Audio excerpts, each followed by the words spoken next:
Welcome to Board Gamers Anonymous, episode 228, Top 10 Dexterity Games. We'd like to thank all of our Patreon backers for helping us bring you a brand new episode.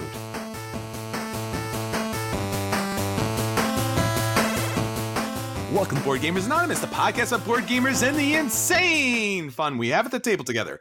This is Chris. And this is Anthony. Anthony, we are back with another action-packed episode talking about the top 10 dexterity games, a category which we fiercely debated and yet somehow decided to do the podcast anyway. Yeah, somehow we got off on a weird tangent about table tennis and actual sports. And I said, hey, if you have to stand up, it's not a board game. So this is how we got our 10. You don't have to stand up, although half of these games you end up standing up anyways, but you don't have to. So these are our top 10 dexterity games. Yeah, I think we have a little bit of a challenge here trying to define these things. And board gaming and tabletop gaming and card games, they tend to kind of blur the line, so to speak. So ping pong and billiards and air hockey and foosball, they're games and they're on tables and they're dexterity, so to speak. So before the episode's over, we will solve this mystery and many other mysteries that have been challenging you throughout your life by the end, because it's a board game podcast and somehow it does all those things. Or it will not do any of those things, and you will tell us that, and we will have to sift through all your emails and messages and get a little sad. Yeah. Well, you know, when we're not covering board game, we are covering the deep and disturbing existence that is humanity. But nonetheless, let's get on to a fun-filled episode about board gaming. Anthony, everybody wants to hear about their favorite part. Obviously, all the board games we're talking about, but especially the board games they won this week. Let's tell them about our Patreon contest. Yes, sir. We have a winner, of course. Last week's contest was a series of components from different games called Show Me the Money. So it was different types of money components from 8 different games. I upped the ante a little bit, went to 8 instead of 6 this week, just because I felt like the money would be a little bit easier. And I was right, because 4 people got all of them. And the new rules here is let us know that you have it, and then send me a private message that you have it, like with the list of everything. And so 4 different people got it. Amy, congratulations, you got it first, and you're going to love this. You got it by about 45 minutes because second place was right behind you, but you did beat them. Amy got all 8 of the games. We had the Iron Clays from Brass. We had Terraforming Mars, A Feast for Odin, The Money There, Orleans, The Voyages of Marco Polo, 5 Tribes, 7 Wonders, or 7 Wonders Duel, and Dinosaur Island or Dinosaur Island Duel. It is, or Duelosaur Island, I guess they call it something silly like that. But again, we had, it's unlike the last few where nobody got all of them. This time we got somebody who got every single one of them, and they were the first of 4 different people to do that. I also want to give a shout out to Andrew, who last week actually got 5 out of 6 of the green and blue contest, but we missed that somehow. It got lost in my email. So shout out to Andrew, who actually did get a little bit higher than the next person who did take home my prize last week. I'm going to reach out to you, Andrew. You're going to get something as well.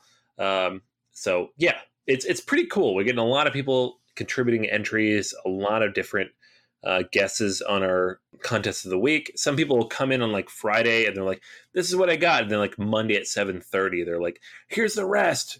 Dump them in. So congrats to everybody who did that. Unfortunately, Amy got all of them on Friday. So if you did that, you were a little bit behind, but she really jumped out and got all those. So congrats. So it sounds like you're really enjoying this contest, kind of putting our listeners through the hoops. Is everybody else enjoying this as well? It seems like it. Yeah. A lot of good feedback so far. A lot of people are really having a lot of fun with it. I haven't heard anybody who's like, okay, that's not really true. Some people have said, this is too hard. I don't know any of these games. I'm trying to find the right balance here of like, these are difficult, but also you have a chance to have played these and or can look them up. So this last one was pretty solid. A lot of people really jumped in on it. And just generally all around, everybody's having a lot of fun with this. Just digging in, looking up different games, presumably asking their friends and their family and other gamers on BGG which components these are. Going to keep doing it. It's a lot of fun. I have fun getting the entries, and most of them are right, but occasionally they're wrong. And then I'm like, oh yeah, I can see why you would think it's that when it's really that. It's pretty cool. All right. So we want everyone to join us on patreon.com/BGA. It helps keep the podcast running and helps bring more content. Don't forget, there's a lot of other great things on the channel, not just winning games, but we have extra Patreon-backed episodes. We have our Slack channel where you can jump in with us. And we really would like to add more content to our Patreon account. So please let us know what you'd be interested in, maybe playing games with us, maybe live streaming with us at some point, maybe hearing extra conversation that Anthony and I have before the podcast begins that's super, super deep and heavy and has nothing to do with board games, but maybe if it's of some interest to you. So let us know, and of course, reach out to us.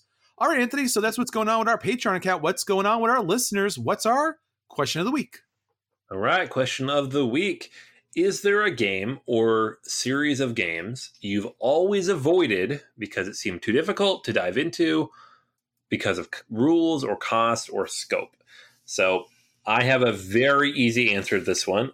I have a feeling you might have the same answer. Uh-huh. So what is that? We'll see how we get there. We'll get there. So let's run through the listeners real quick. We got Mark who says, Warhammer, love the models and the idea, but not the cost of entry. Shane also mentioned Warhammer, Age of Sigmar, and 40K. Great game, but the rulebooks regularly make obsolete changes. Stat cards are not included. The models, I don't feel like assembling them. A lot of people mentioned Warhammer. Willie mentioned Gloomhaven and the fact that it's so big and he doesn't really love co-ops in general. We have Chris who mentions Mage Knight. Took it out of the library of a local game store, saw the two really big manuals and decided, you know what? No. He also mentioned Lord of the Rings, the LCG, and a few people mentioned this just because there are so many packs out at this point. I think it's up to 50 that you're just instantly behind. I'm instantly behind. I've been collecting these for a few years and I'm still behind by like 30. So I understand that one. We have Eric who mentions Kingdom Death Monster due to the cost, just purely the cost. It's very expensive. Guillerme and Eric mentioned the LCGs, same problem. Rika mentions Too Many Bones. Looks so fun, and I hear a lot of great things about how great it is solo, but I'm just not getting enough information. It's so expensive, $530 in the last Kickstarter to get all of it. It's just so much stuff. So I'm going to leave the last one here for our friend Tim, who we've mentioned before, Tim Harima. 18XX. This is mine. This is the one I've avoided. I have yet to play an 18XX game, except the one really short 18XX game we played way, way, way back when, like 5-6 years ago now. I've just avoided all of them. I've had several people tell me, oh, you have to get into these. I've really gotten into them. They're great. They're heavy. They're fun. I can't do it. I don't know why. I look at them, I'm bored. I hear people describe them, and there's just so many possible ways in which to get lost in the complexity or to basically lose the game in the first 20 minutes of a 4-hour game. That's mine. I had a feeling that would also be yours, but maybe not. What do you think? Well, I mean, the 18XX games have been a mountain that I've constantly keep looking at and going, yeah, I'm going to do that at some point. And surprisingly enough, as you know, I have a lot of friends out here who are big 18XX fans, but I've just never took that step forward. It's not the game so much that keeps me away, it's just the time investment. And it just doesn't look so great. But it's typically the time investment. The game systems that typically keep me away, that I always kind of want to dip my toe in and really push me back more than the 18XX, is pretty much war games. I see them all the time, especially now that there's a lot of reprints out there of all these really famous games where you have these little chits. They have all these different numbers and calculations, and you have to refer to books to see how you hit. And, is there armor? What works against a certain armor class and things like that. And the historical portrayal of those types of events and how they play out and how you kind of manage your teams and things like that is really interesting. And I play real-time strategy games, so I'm like, wow, that's something I'd be really interested in. But the complexity of just playing that type of game just has keep me away from anything like that. I mean, I have a good amount of Memoir 44, but that's in no way a war game. Obviously, I have 878 Vikings and things of that nature, which is a little bit more, but still not even close. So, yeah, I think for me, it's going to be the war games, even more than the 18XX games. Yeah, it's hard for me because how do you define a war game? You know, I've played some games that some people would consider war games and others would not. But the really, really in-depth ones that take, 5-6 hours and the rule book is 50 pages and it's divided by like 8.1, 8.2, 8.3. Those are tough. Those are hard to get out. So I definitely hear you on that one. Yeah, it's tough, but there's a huge community behind it, so it's always kind of intrigued me a little bit more than the 18XX, which, as I said, is way off in the distance. All right, so that's our question of the week. If you would like to jump in on the conversation, it's happening all the time. Please jump onto facebook.com/BGA. We're almost at those big round numbers. Jump in the conversation there. Twitter, our guild on Board Game Geek doesn't get a lot of love. Our YouTube channel is there if you'd love to listen to the episodes there and comment. And of course, BoardGamersAnonymous.com, a tremendous amount of content there that I guarantee you have not seen yet. So jump all over to these different spots. Tell us what you think about these great games, or tell us what games you haven't got a chance to play yet. All right, Anthony, so that's going to be everything from our listeners for this week. Let's get on to the episode. And of course, let's talk about the games that we want to hit the table. Let's talk about our acquisition disorders. Yeah. I'm actually coming in at a weird angle this week. I had a game. I pushed it to next week. And this week I want to talk about TINYforming Mars. This is a game that is self-published by Michael Bevilacqua. So, Michael, feel free to chime in and tell us that I'm wrong, because I'm sure I am. But Michael has done several different self-published games over the last 10 years. He's done Micro Rome, Deity, GOP Nominee, On the Farm, TINYforming Mars. I keep wanting to say Terraforming Mars. TINYforming Mars is his newest, and it takes the idea behind Terraforming Mars and scales it down to a 1 to 2 player game with 9 cards in which you are similarly trying to build up the heat, oxygen, and water on the planet with very, very, very simplified rules. The game takes about 45 minutes or so. You can play it solo, but it seems to be primarily designed for 2-player. It is not as light as you think it would be for a 45-minute 2-player game, but at the same time, it is much lighter than Terraforming Mars. At no place in this is it say this is Terraforming Mars but for 2 players, but it really is. It's one of those weird gray areas in board gaming where clearly this is designed to be like a pared down version of that, but there's no official representation of that. The goal here is to get 2 of the 3 parameters done, generate all the things you need, get to the last generation of the game and see who has the highest score. I'm generally interested in this. If Stronghold and or Frixelius picked this up and said, hey, we want to make this an official version of Terraforming Mars, add the official artwork, maybe a little bit better than the official artwork, and put it out there, I'd be all about it. I'm not a big print and play guy. I don't have the time or energy to print things, cut them, put them together. But if someone printed it and put it in front of me, I'd be super psyched for it. So that's TINYforming Mars. I'm sorry, I did it again.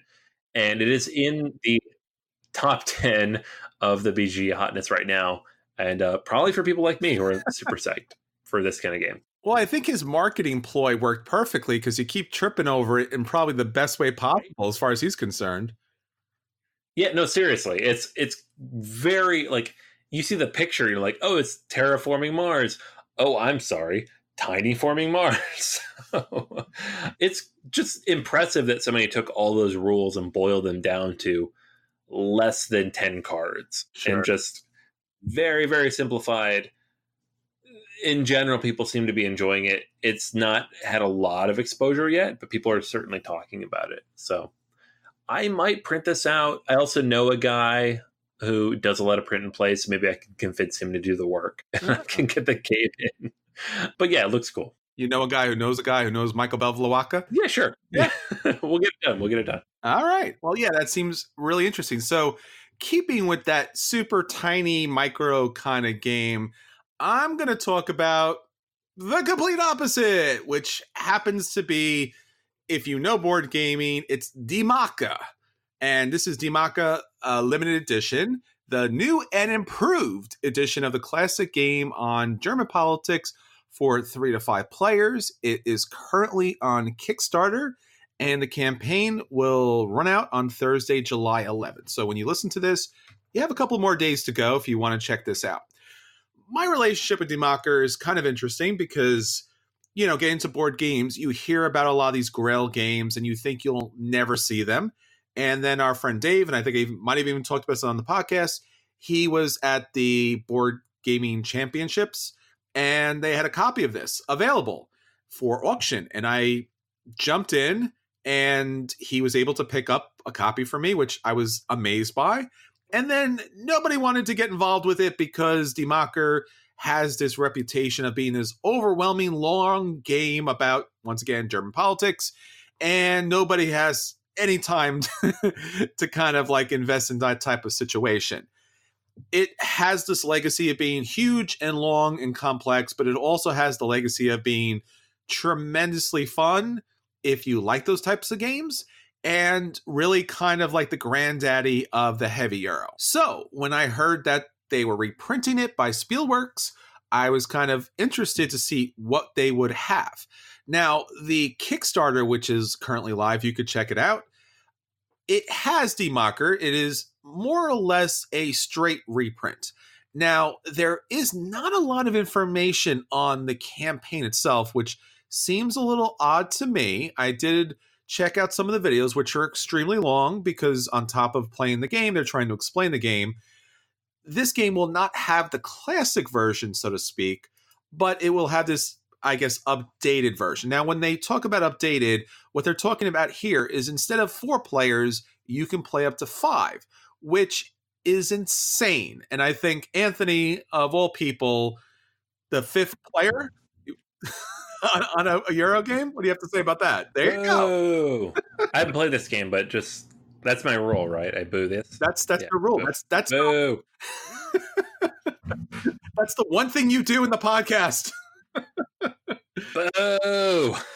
There you go. So yeah, Anthony's not a fan of 5-player Euro games, at least unless they're built that way. But yeah, so it's a 5-player Euro game, which is problematic because the game itself is very long to begin with. So the idea of having a game that adds another player is just asking for trouble as far as that's concerned. So this game's a little heavy. It's 4.34 out of 5 on Board Game Geek.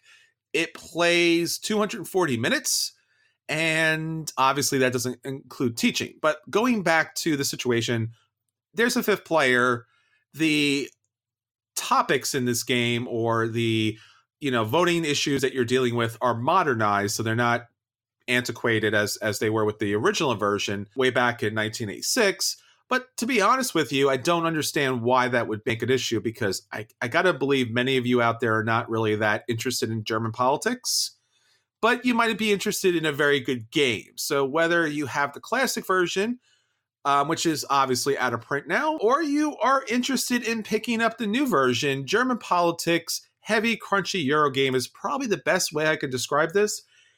It's about the German political system. And it's one of those games that you really have to dive into to actually experience and understand that you're dealing with all these party issues and you're dealing with the media and there's money involved and there's shadow candidates and there's polls and basically everything about politics that is exciting and boring at the same time. But if you're a wonk and you love, political issues and political games, Die Macher is now out there on Kickstarter.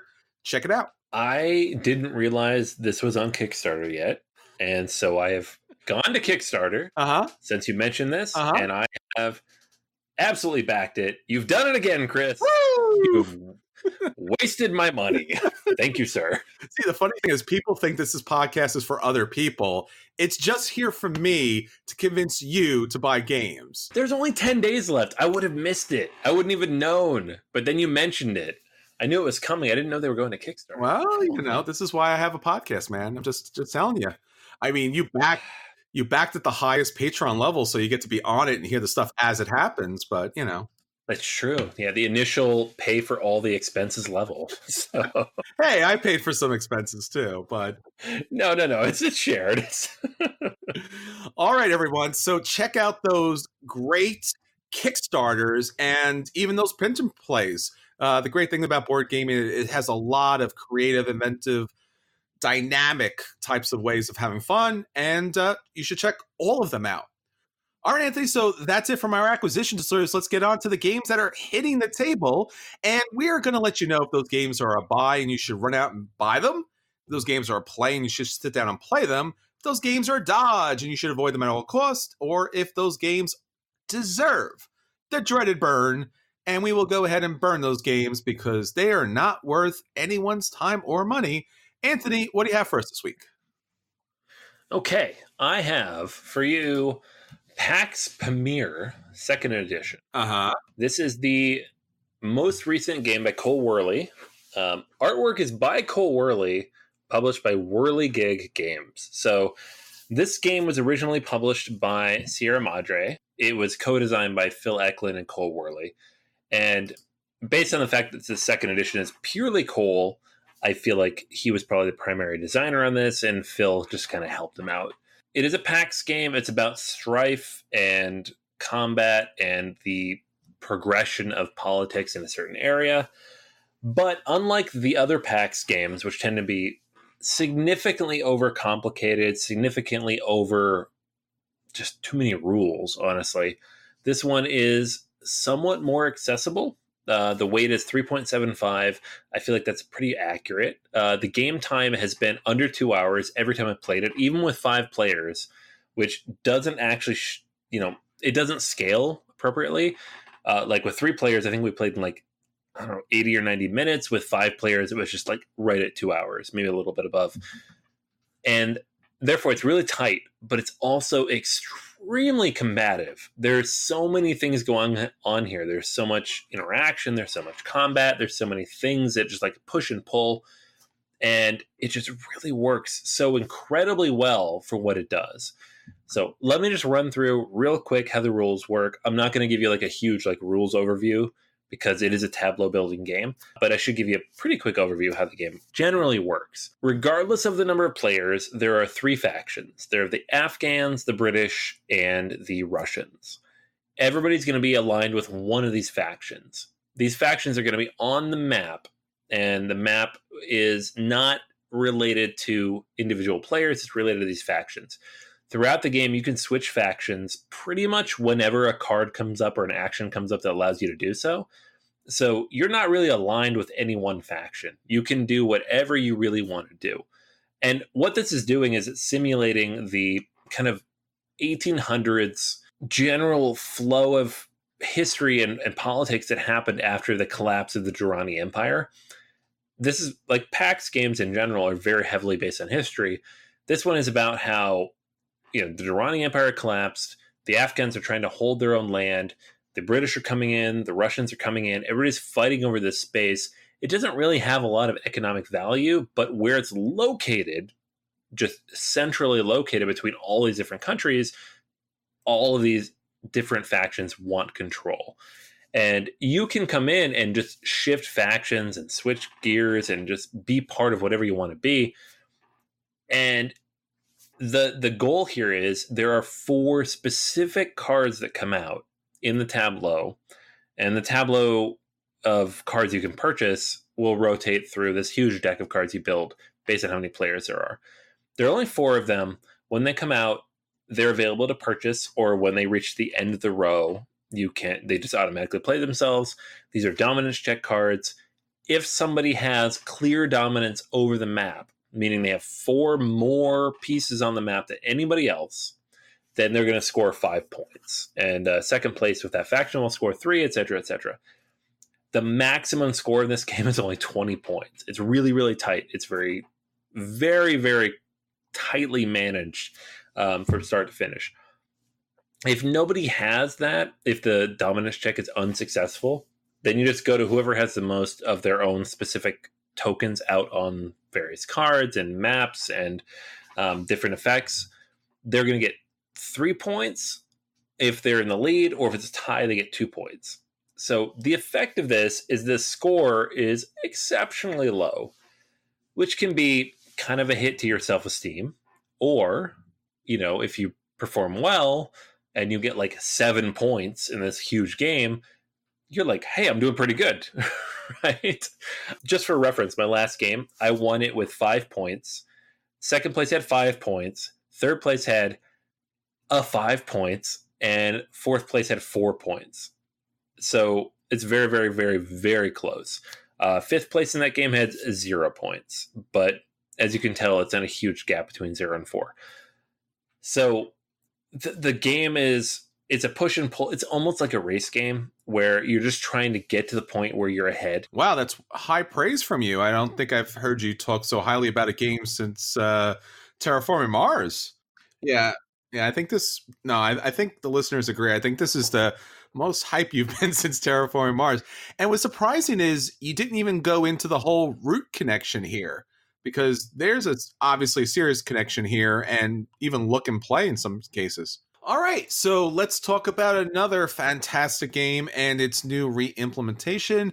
This is Lorenzo and Magnifico, the recent Kickstarter that included a digital version of the game on Steam and also included a number of different physical cards that come in the game.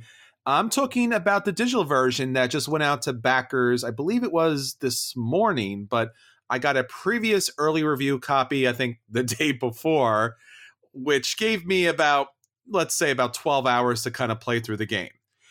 Now, what can I say about the game that we haven't already talked about? Anthony and I love the game, the board game. Fantastic tableau builder, an immense number of cards, so a lot of different ways to score victories, and basically the game comes down to this kind of Italian Renaissance where the families are getting involved and you're collecting resources and you're dealing with the church and you are harvesting resources and you are moving the workshop to kind of generate additional points and coins. But primarily the game is a tableau builder. So basically you go over to the different areas of these columns and you're going to be paying for these cards. You add them to your tableau. They do a number of different things. Green cards generate harvest. Yellow cards generate basically gold and money and resources. And then blue cards are these portrait cards. They're going to give you special abilities. And purple cards are typically about victory points. It has an expansion, which is a 5th player expansion. All right, so there is the exception that proves the rule. So nonetheless, you've heard us talk about Lorenzo. We love the game. It's a fantastic game, a little muddled from time, a little fiddly from time to time, but it's a really great game. So we were very excited about the Kickstarter. Anthony and I both backed it individually, and we have the digital version, and the digital version is a bit of a nightmare here. And there are a lot of reasons for this. And I think there's a lot of good intentions that went into creating this digital version for Steam. First off, the designers clearly wanted to incorporate more story and more ambiance, more atmosphere to the game than you do with the board. Now, the board's pretty beautiful. The cards are really nice. The artwork is pretty fantastic. So I generally don't have a problem with the game itself on really any level. This, what we're looking at here, in the background, you have, I guess, the church. You have the St. Peter's in the back, and you have the towers once again in this kind of like brick gray building. And then you have 2 other more or less gray buildings, one a little bit off yellow and one straight gray. And those 2 buildings represent the harvesting, which makes no sense because it's more forest space, but let's go on.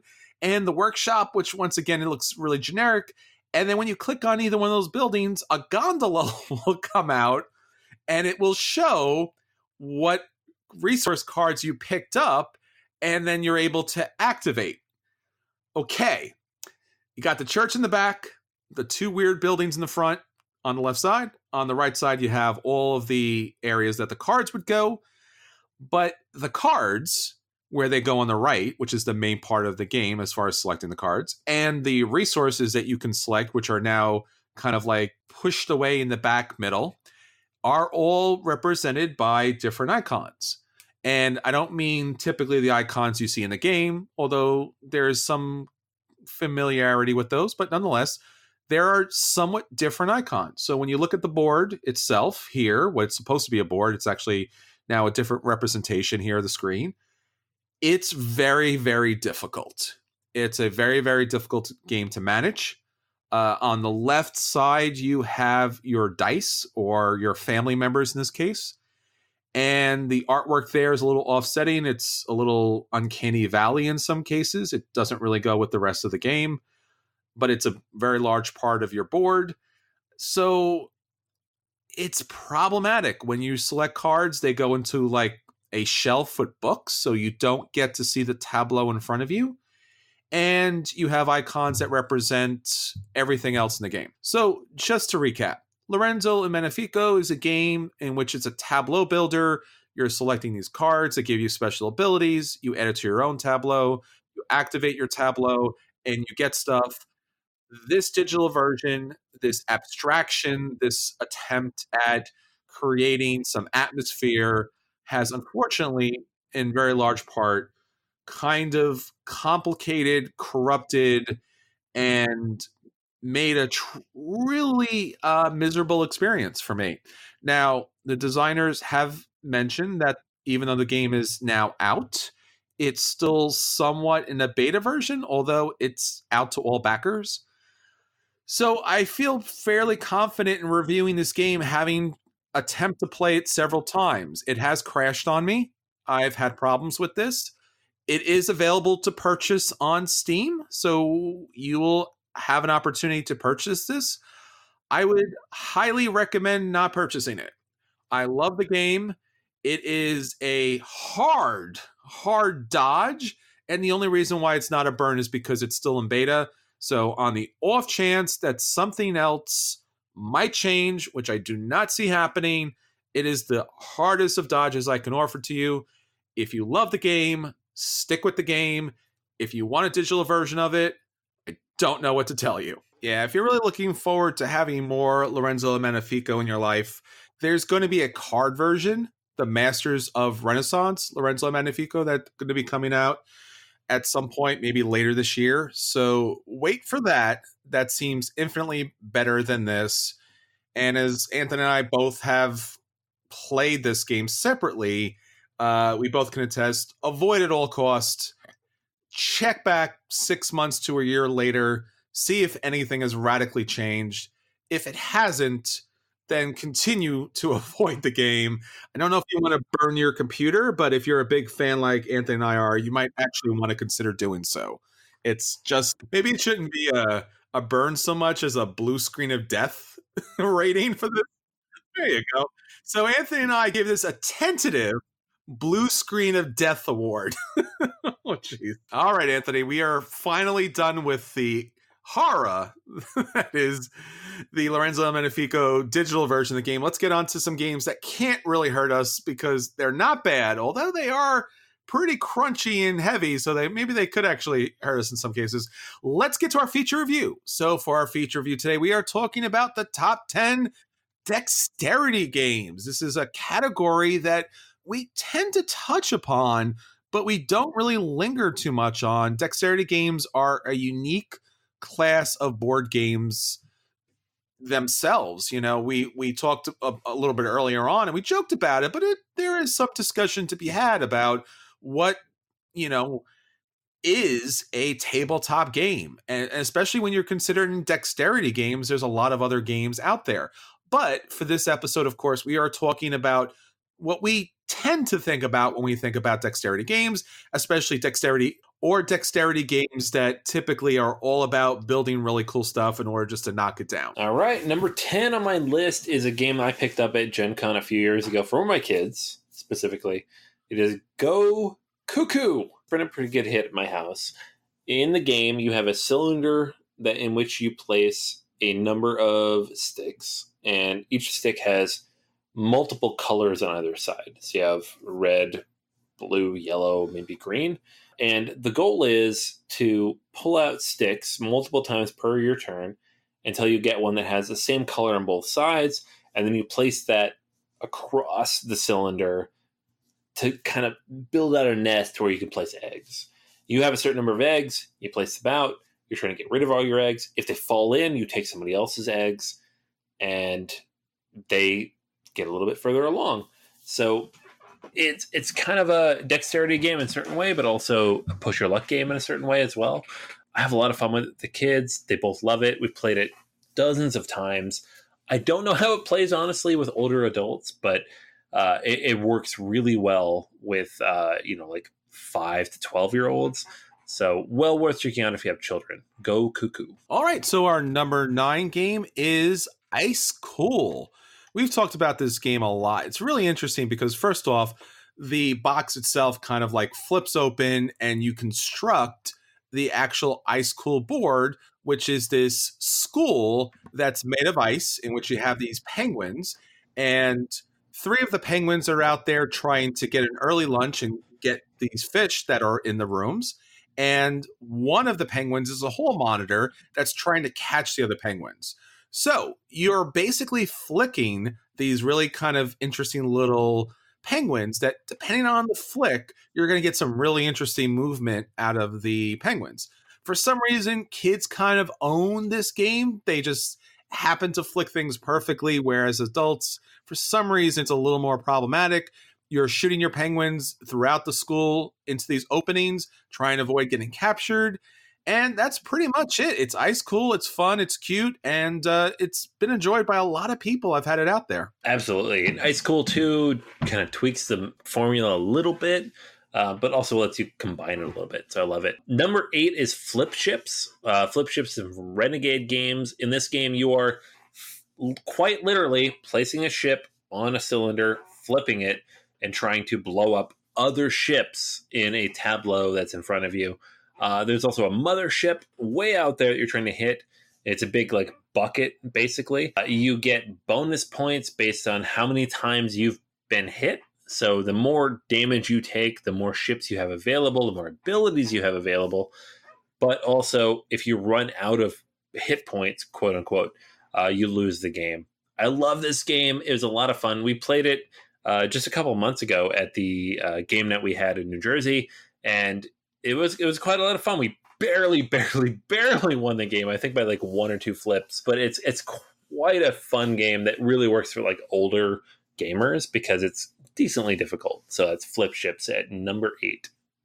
Number 7 is Meeple Circus. Now, you've probably played some form of Meeple Circus previously because you probably have a lot of meeples and you probably have stacked them up and around with all the other different pieces. Well, Meeple Circus actually gives you an incentive in doing that.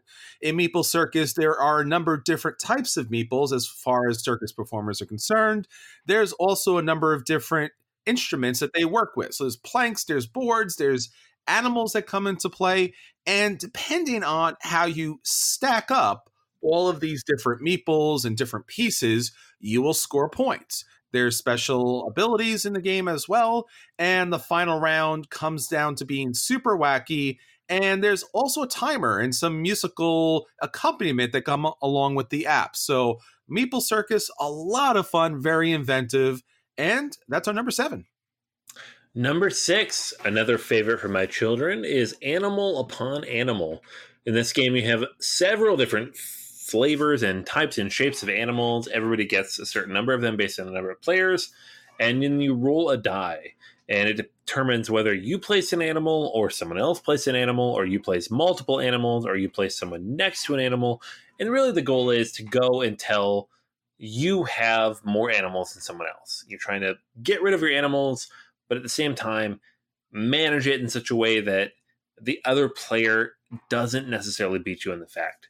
So Animal Upon Animal, it's really good for children because you can scale it, you can manage it. It's a hobby game, of course, so the rules are a little bit mutable in certain ways, but you can also play with adults, and it's a lot of fun. And there's several different ways to play it. There's miniature versions, there's macro versions with like giant animal, plant animal. There's expansions for the game as well. I've played this with lots of different people.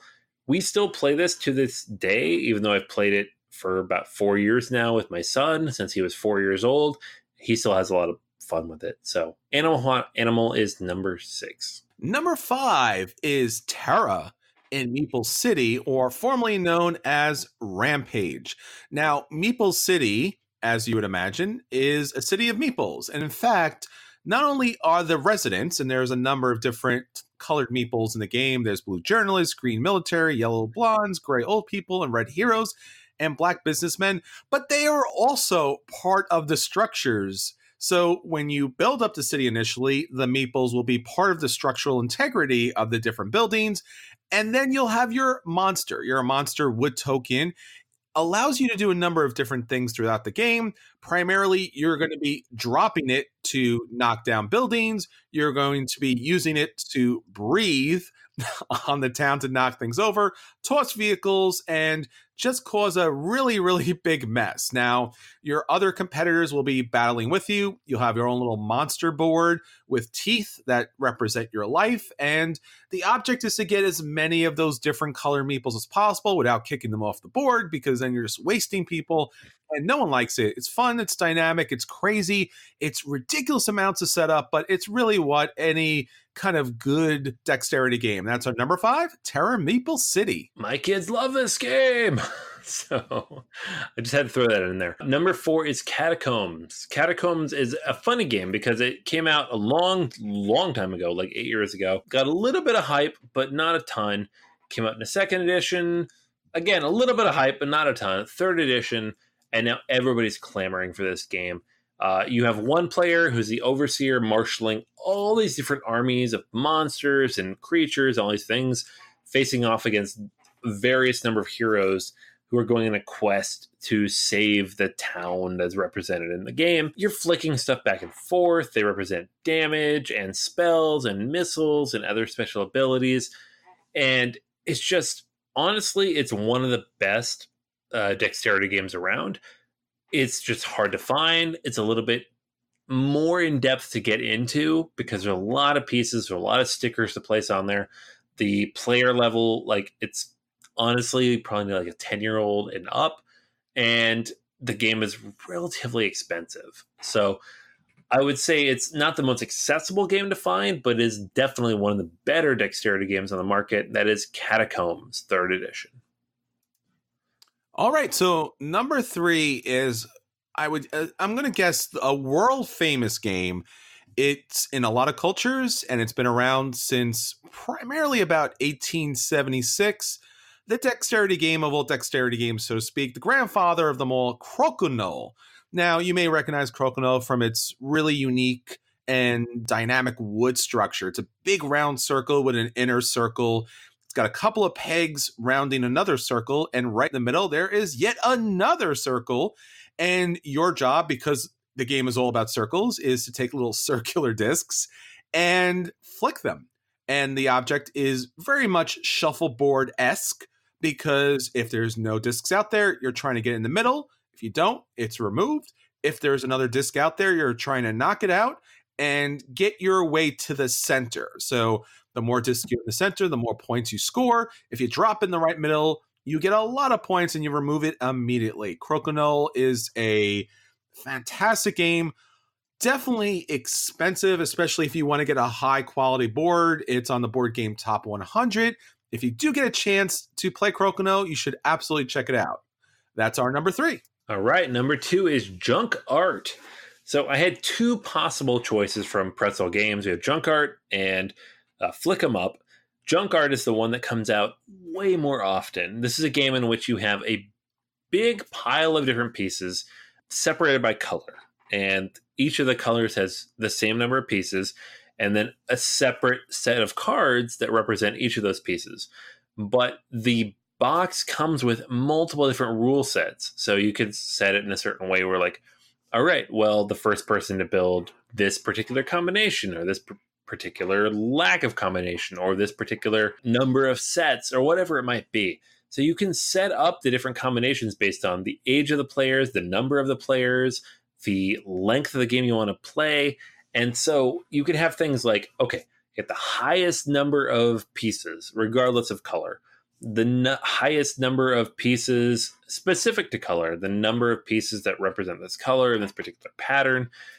It's such a good game, and it just really scales to almost any player number, any particular number of, different types of, levels of experience, depending on the type of game you're playing. So much variability here, depending on how you want to play the game. I really, really enjoy this game. And I could play it with my 8-year-old. I could play it with my 4-year-old. Flick them up. It's good, but it doesn't have that kind of flexibility from like 4 up to infinity. Junk Art has that flexibility, and it's really been a consistent, regular game that hits the table a lot, both with my children, with my family, with my relatives, and with my regular gamer friends. So Junk Art is number 2. And now, our number 1 dexterity game. It is a challenging and a difficult choice, but the dexterity game that people keep coming back to time and time again, the dexterity game that has seemingly infinite numbers of expansions and combinations of play, is, of course, Pitch Car.